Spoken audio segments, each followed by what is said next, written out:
Hello and welcome to Community Link. This is Community Mission's opportunity to talk a little bit about the programs that we have and how we serve the community and how you out there might be able to help us to do just that. My name is Christian Hoffman. I'm the Vice President for Public Relations and Development at Community Missions, and I am joined today by Robyn Krueger, our President and CEO. Good morning. Yes, good morning. So a couple of things as we are nearing the Christmas week here. A few things to catch you up on. We want to thank so many of you who have given donations over the past few weeks. We have been inundated with lots of wonderful things, in particular coats. We've gotten coat donations lately from places like Tractor Supply, Equipment Share, Went Propane, the Presbyterian out in Youngstown, Presbyterian Church in Youngstown.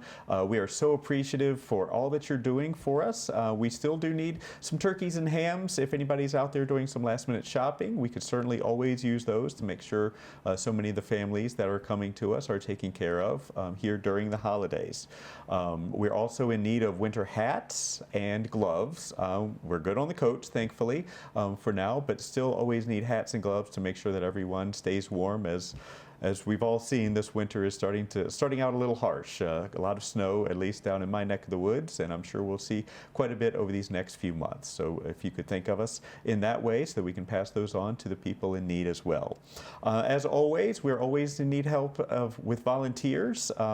If you have just an hour or two to donate and you would like to give back in some way, we can always find a place for you that makes sense, whether that be serving in our pantry or over in our clothes closet, or possibly preparing a meal for those in our kitchen, or helping us out with some phone calls with our holiday help program and such. You can always reach out to us at communitymissions.org/volunteer, or call us at our main number 285-3403 and ask for Kathy for some more information and to sign up to volunteer with us. And if you'd like to even go the next step beyond that, we're always hiring as well. We have full-time and part-time positions both in Lockport and in Niagara Falls, and even possibly in North Tonawanda. So please do consider, if you're looking to maybe with the new year make a new change to your career path, we certainly have lots of opportunities available for you. So please do consider us and pass along to your friends and family that might be looking as well. And you can, again, go to communitymissions.org and just go to jobs, communitymissions.org/jobs, and that's a full listing of everything that we're hiring for at this time. So we are here with Robyn, as I mentioned, and this is our annual look back and look forward as well as to the past 12 months. Time flies, doesn't it? It seems like I was just here, yes. It goes quickly. So we kind of run down the year and talk about all the different things that have happened kind of chronologically, and we'll probably lead into a few different things that happened maybe out of chronological order as well, which is fine. Sure. So last year we started maybe a new tradition here at Community Missions with an employee appreciation lunch held at the LaSalle Yacht Club, which was a different opportunity for us just to say thank you. The holidays are a very busy time for everybody, so we decided to do it in January, and then a blizzard came and didn't cooperate. No, it didn't. So we pushed it to February. Unfortunately, we received a call just shortly before the time period. The vendors couldn't get to the venue to provide food, so we were delayed a week or two. So, but it didn't dampen the spirits and our opportunity to really thank our staff. They really go above and beyond to make sure the people we serve and the community that we're working in has what it needs. And it just gives the agency the opportunity to say thank you. Many of the staff are in programs that are off-site. They're not at the main building. And so it gives us a chance to talk about other programs and what they're doing and what accomplishments and things. So each of the vice presidents gave a little talk about what had been happening in their program over the last year, and also gave them an opportunity to publicly thank their staff.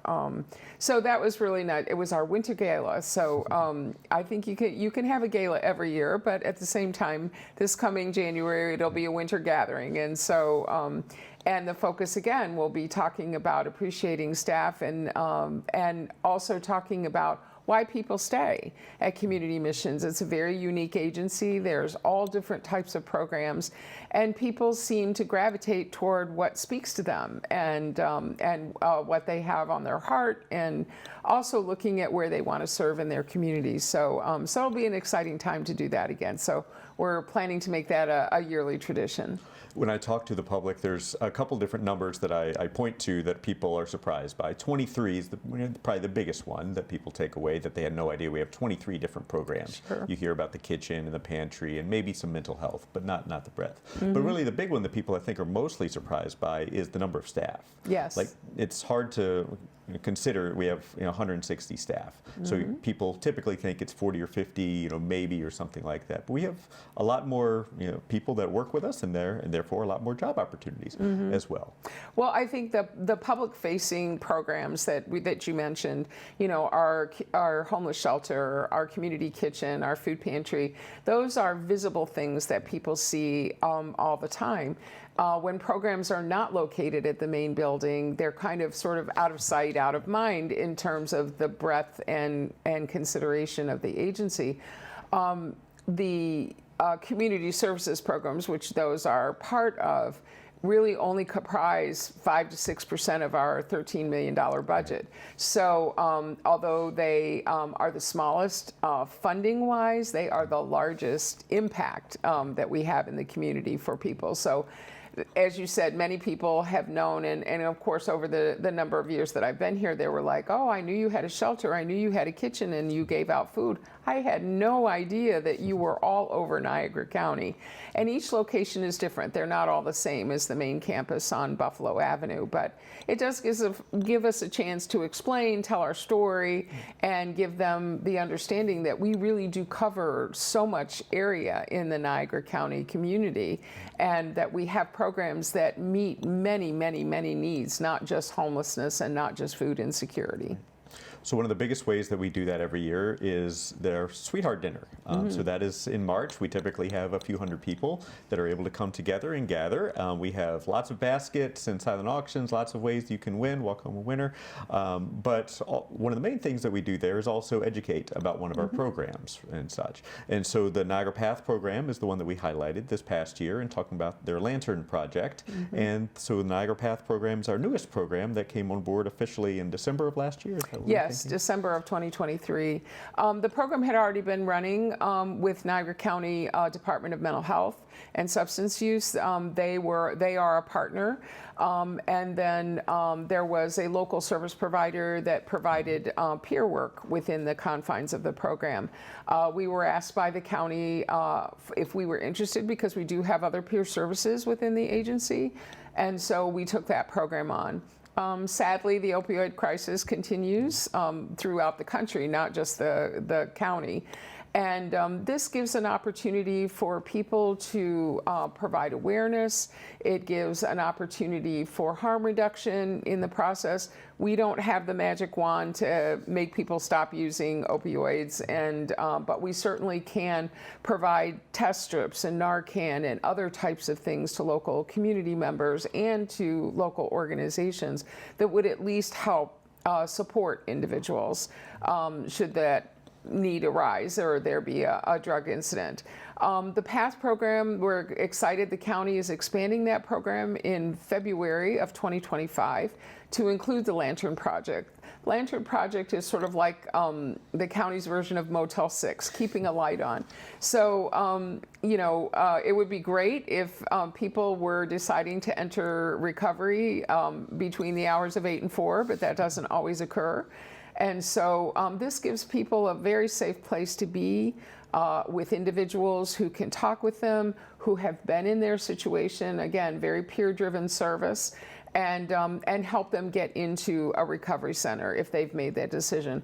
Oftentimes people will make decisions about recovery and unfortunately remain in the situation that they're currently in, and I don't have statistical information about how many people then continue with their journey. I'm sure some do, but unfortunately if there aren't services readily accessible or a safe place for them to be while they're waiting and talking to individuals, then often they go back to using medications and opioids and other types of things. So we're very excited about that project. There certainly is the First Step program that North Point Council has, and that's a 24/7 program, but sometimes that program is filled. So this gives us an opportunity to support the community with more local beds that would be available. It's a great thing. It's another opportunity for community missions to evolve throughout our now 100 years, officially in 2025 Yes. and such. What started out as a simple homeless, program, basically, for men, has now evolved and continues to listen to the community for what it needs. And doing the Lantern Project is a great example of that. Absolutely.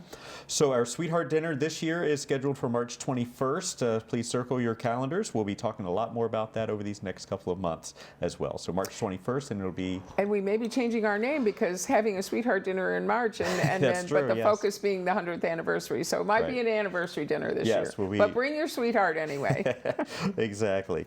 So rolling forward, we had a couple different things that happened with a partnership in the spring. And so that was the Bleneva Bond Resource Center that we were working in partnership with the schools to come together with. And then the Niagara Falls School District also welcomed their social workers for a tour where we toured all of community missions, a lot of the programs we were mentioning, and also the SNUG program. So just an opportunity to talk a little bit about partnerships out in the community. Our community partnerships are really so important. You mentioned the number of individuals and the number of businesses and other individuals that have given to the agency. The agency wouldn't survive without community partnerships. We hope that we are good partners to our sister and brother agencies. But this Bleneva Bond School Family Resource Center was a really exciting project. It's located, Bleneva Bond School was formerly the Niagara Street Elementary School, was renamed in 2023. And the program really has a geographic area that covers many food insecure families, transportation issues. Many of the individuals don't have cars. So, the closest laundromat is 5 miles away. There isn't a grocery store right in that area. We're thankful certainly that there's a 7-Eleven there, so there is an opportunity for that. But the school district really began to reach out to its community partners to say, what can we do to support the families that come to our school? So there was a building on Welsh Avenue, one of the local churches, and I am so sorry, but their name escapes me. Redemption Tabernacle, Bishop Dodd's. And so that space was available, and the providers and other businesses and individuals in the area came together. And so now in May of last year, we celebrated the soft opening of the Family Resource Center. There are laundry facilities, there's tutoring available, there's haircuts available for the community. There's work development, workforce development, that's a part of it, mental health counseling for kids and their families. And different people come at different points in time during the day, but there's a schedule and calendar, and it really has lifted up the family community within the Bleneva Bond School, which is parents very engaged and family members very engaged in that. And so kudos to Mark Laurie and his staff of the Niagara Falls School District, and then again the other event that you had mentioned, The social workers. the social tour. workers Yep. coming, because there's not just need in one school, there's need in many schools. And so community missions really does, through the generosity of its partners and the community and individuals who donate to us, we are able to help and sort and meet the needs of so many of the students and their families across the entire Niagara Falls School District system. So we're very excited about that partnership and working with our other community agencies. It's wonderful. We've had so many phone calls from the different social workers because just opening their eyes to all the programs that we have and the resources that they can call on and such. So that's been a great partnership. And my apologies to the bishop, it's Christ Redemption. I knew I would think of You'll it, get there. but unfortunately not at the time I needed it. So the summertime